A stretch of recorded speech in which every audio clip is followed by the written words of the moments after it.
Greetings, West Valley Christian Church. Pastor Rob here. I decided that I wanted to give an update today on COVID-19 and West Valley Christian Church.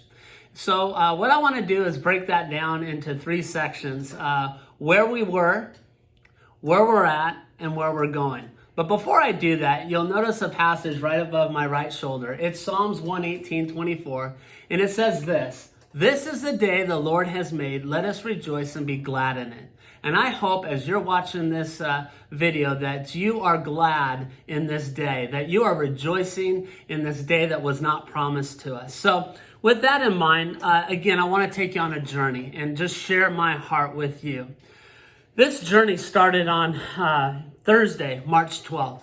And that was a long, crazy, busy day. I just really looked at my calendar and it was. And in and out of it, I was being informed on what was happening with the pandemic that was being announced and the stay at home and all the restrictions. And basically around 5 o'clock, I finally was done with my day and I called in 3 of the staff into my office and we sat there and we discussed what we needed to do.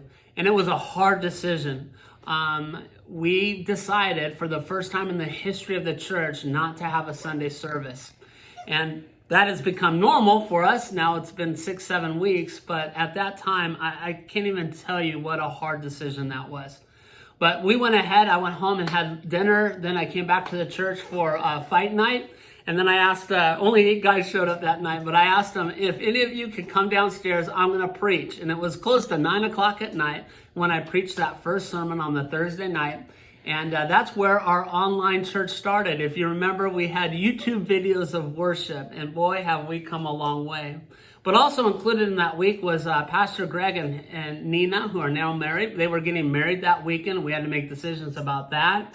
I told you about that precious 19-year-old girl, Jaylene, that passed away that week. And her parents wanted us to have a service here, a memorial service, a celebration. That was a hard decision because 100% Pastor Rob wanted to do that, but that's when everyone was unknown about what was happening, and we still went ahead and did the service, and God blessed that. But there was a lot of different things that happened. You guys know that every week we've tried to improve our online services, but you think about it, it's really being done with a handheld, kind of a home camera on a tripod.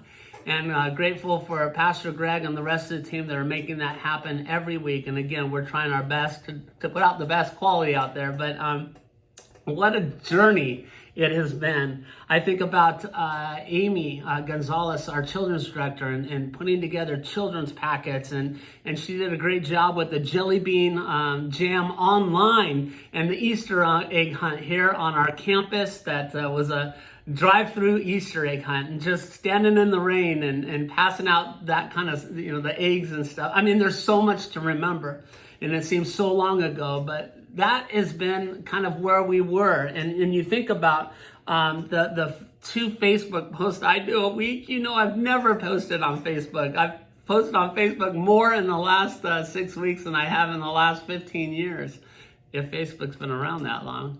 I also send out 2 emails a week, and so that's changed things up. We've gone on to online Zoom or WebEx life groups, and I'm just happy to tell you, even though we're meeting online, we're having 200 plus people meet. And so God is blessing not only our online, but our online services. We're averaging well over 1,000 viewers, sometimes up to 1,400 viewers of our services. So God has blessed that and using that. We've had baptisms. We just started our very first Discover Life series on Zoom this last weekend, and we had 4 students in that class. So God is doing some really good things, and I've been trying to stay updated. I told you from day one that I'm going to lead and not react, and I tell you, I'm really working hard on doing that, and there's days where I just want to react. There's days where I'm human, but God's really helped me, and part of what I need to do is stay connected with God, and then also stay connected with others and be informed. And so I'm on a conference call with faith leaders and the mayor, And that's happened, I believe, 3 times now. I'm also on a Zoom call with our captain of our local police station, the Topanga Division, Captain Ryan. And so I get informed with that. I meet with well over 175 pastors every Tuesday for an hour and a half through the Solomon Foundation. And we talk about all sorts of things that the church is facing across the nation.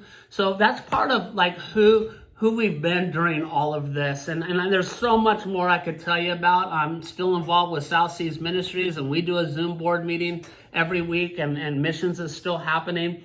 But there's so many good things and so many shout outs. I'm just so proud of our worship team. You know, they're practicing the 6 foot apart and meeting here on Tuesdays to do worship and to do the best that they can. And myself and John preaching. I mean, there's just been so much stuff. And you guys have been a part of that journey. And I am so grateful for you and your encouragement and your patience and your love. And so that's kind of the journey of where we were. And where are we today?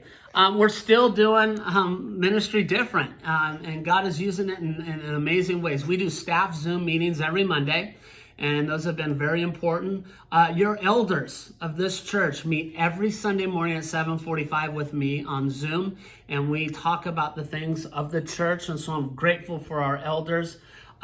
Missions trips, all 3 of them have been postponed, but missions has not been postponed. I have a list here of ministries that we've reached out to and helped during this time. Angeles Crest, Hope of the Valley, small struggling churches across the nations, the American Indian Christian missions that we support are some of the things that I'm thinking about, and just even people in our own church here. And so I just checked in with Cynthia, our operations director, and during this time, West Valley Christian Church has given away $20,000 plus to help all these different people and organizations. My friends, that's exciting to see what God is able to do with what you are doing. And that leads me to the 2 offerings. I have not made one plea, not one video, not one request in emails or any other form to you, the church. From day one, where some of my pastor friends were writing notes and doing videos and stuff, I just trusted that you would continue to be faithful. And I want to tell you, thank you so much. West Valley, you have continued to be faithful. There's not been one day where I've had to consider laying off staff. There's not one day where I cower in the corner worried about finances. And I am so, you just need to hear this, I am so grateful for your faithfulness. And we've made changes financially. We're trying to be more and more prudent about how we do things. But again, just so grateful. And that's kind of who we are. Ministry certainly looks different, but I believe God has truly blessed us, and I pray that He has been blessed. So that leads me to the last point that I want to get to today, and that's where are we going? You can imagine one of the things we learned is that even though we average 600 on a Sunday here, we're actually a church of about 1,400 people that would call us call West Valley their home church. And so we've been trying to minister to all 1,400, and that's a whole nother story for another day. But what that brings me to share with you is kind of where we are going as a church from here on out with COVID-19 kind of changing things up. I said all along that one of the greatest sins is that a church would make a lot of changes, and then when this pandemic is over, we just go back to doing things the same old way.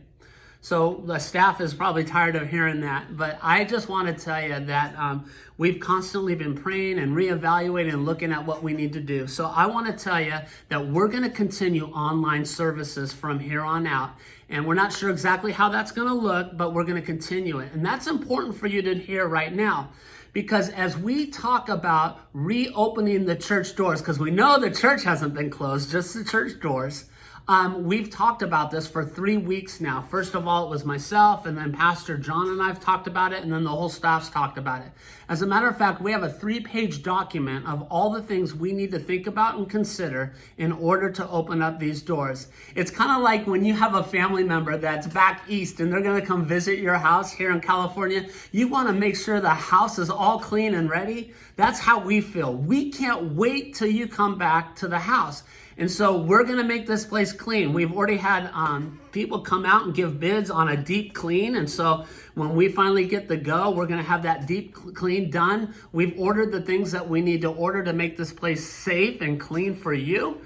We've considered everything as we talk to pastors all across the nation. And so we feel like we're ready for you coming home. As a matter of fact, we just ordered gifts for you. So when you come back home, we have a gift for you that we would love to hand to you. So we don't know, and I want to say this very clearly, we don't know when we're going to be able to open up again. Just an hour or so ago, the governor said that maybe at the end of this week, we'll go into phase 2. And we know that phase 3 is where the churches are able to meet again. Again, we know that everything changes almost every day. But what we want to do on our end to be responsible is to be ready for you to come home. And so actually the chairs are already moved. The thoughts of different venues within our church are being considered. If we're only able to come back at 50 people in a venue, we've got our wonderful gym, and we're doing some things to help make that as another venue and thinking outside the box. And that's not what you need to get into right now, but you just need to hear that we're ready for you to come back when we're able to come back. And we also know this, not every one of you is going to want to come back. And at least immediately. And so we want to be sensitive to you. And that's why we're going to continue online services. And by the way, there are people all over the world that are watching our services, and that's another topic for another day. I just received a letter today from someone that's thankful from Florida that they've been watching our services.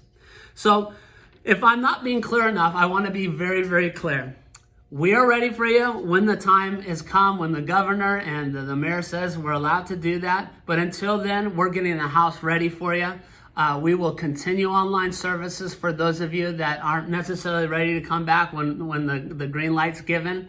And we're also just letting you know, those of you that are just can't wait to get back here, we're ready for you. So I will continue to give you updates, but I hope that lets you know that we're thinking about it, we're praying about it, and we can't wait. I can't wait to get back here and see your faces and be worshiping together. But at the same time, the church is still the church, and West Valley Christian Church, I'm so proud of you and all that God's been doing. This is the day that the Lord has made. Let us rejoice and be glad in it.